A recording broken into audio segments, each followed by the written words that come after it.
Hello friends, welcome to our channel. இன்றைக்கி பார்த்தீங்கன்னா ரொம்ப டேஸ்ட்டாக இருக்கக்கூடிய பாசிப்பருப்பு பாயாசம் எப்படி ரெடி பண்ணுறதுன்னு பார்க்கலாம். அதுக்கு ஃபஸ்ட்டு ஒரு கடாயில் பாசிப்பருப்பை நம்ம வறுத்து எடுத்துக்கலாம். நான் 1/4 கிலோ அளவுக்கு பாசிப்பருப்பு ஆட் பண்ணியிருக்கேன். அதில் 2 டீஸ்பூன் அளவுக்கு நெய் ஊற்றி நம்ம வறுத்து எடுத்துக்கலாம். இப்போது அதில் ஒரு கைப்பிடி அளவுக்கு பச்சரிசி ஆட் பண்ணுறேன். நம்ம பச்சரிசி ஆட் பண்ணும்போது நமக்கு ஒரு திக்கான கன்சிஸ்டன்சி கிடைக்கும். பாசிப்பருப்பு லைட்டாக கலர் மாதிரி மணம் வர ஆரம்பிக்கும். அந்த அளவுக்கு வறுத்து எடுத்துக்கிட்டால் போதும். அவ்வளோதான், பாசிப்பருப்பு நல்லா வறுபட்டுருச்சு. இந்த ஸ்டேஜில் நம்ம அடுப்பை ஆஃப் பண்ணிடலாம். அடுத்து நம்ம இந்த பாசிப்பருப்பை வேக வைக்க போகிறோம். அதுக்கு ஒரு குக்கரில் 2 டம்ளர் அளவுக்கு நான் தண்ணி ஊற்றிக்கிறேன். அதில் நம்ம வறுத்து எடுத்து வச்சுருக்கிற பாசிப்பருப்பை சேர்க்க போகிறோம். இப்போது குக்கர் மூடியை போட்டு நம்ம வேக வச்சுக்கலாம். நல்லா குழைவாக வேகணும் இல்லையா, அதனால் 1 to 5 விசில் வரைக்கும் நம்ம வச்சு வேக வச்சுக்கலாம். பருப்பு ஒரு பக்கம் வேகட்டும். இந்த கேப்பில் நம்ம பாயசத்துக்கு தேவையான திங்ஸ்லாம் ரெடி பண்ணி வச்சுக்கலாம். 1/2 கிலோ வெல்லம், ஒரு பாதி துருவின தேங்காய், ஏலக்காய், முந்திரி எல்லாமே ஒரு பக்கம் ரெடியாக இருக்குது.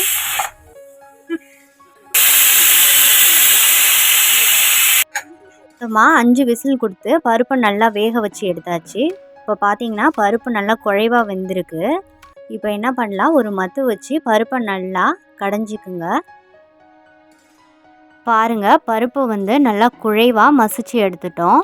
இப்போது ஸ்டவ் ஆன் பண்ணிடலாம். நான் இந்த குக்கர்லேயே பருப்பை வேக வச்சு எடுத்துக்க போகிறேன். பருப்பு நல்லா கொதி வரட்டும். இப்போ பார்த்தீங்கன்னா பருப்பு நல்லா கொதிக்க ஆரம்பிச்சிடுச்சு.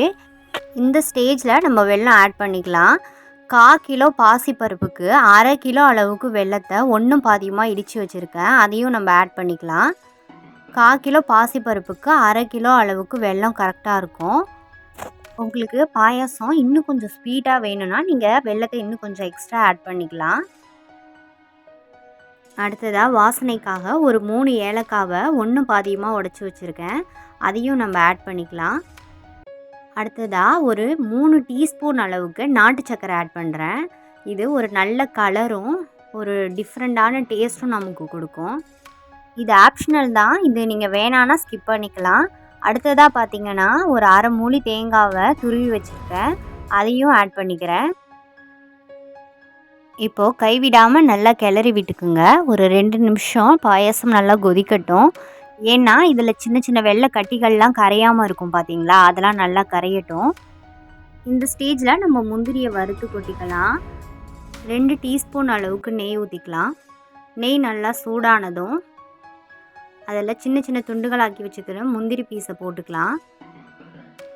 அடுப்பு சிம்லேயே இருக்கட்டும், அப்போ தான் முந்திரி கருகாமல் வரும். அவ்வளோதான், இப்போ அடுப்பை ஆஃப் பண்ணிடலாம்.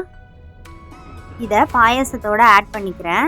இப்போது எல்லாத்தையும் கைவிடாமல் நல்லா ஒன்றா கிளறி விட்டுக்கலாம். அடுப்பு சிம்லேயே இருக்கட்டும், ஒரு 2 நிமிஷம் நல்லா வேகட்டும்.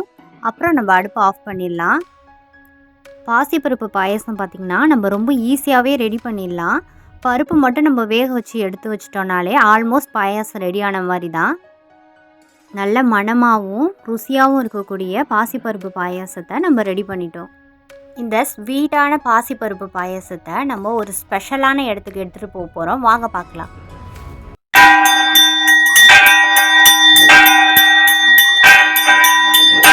நானும் எங்கள் அத்தையும் எங்கள் ஊர் சிவன் கோயிலுக்கு இந்த பிரசாதத்தை எடுத்துகிட்டு போய் அங்கே வந்தவங்க எல்லாருக்கும் கொடுத்தோம்.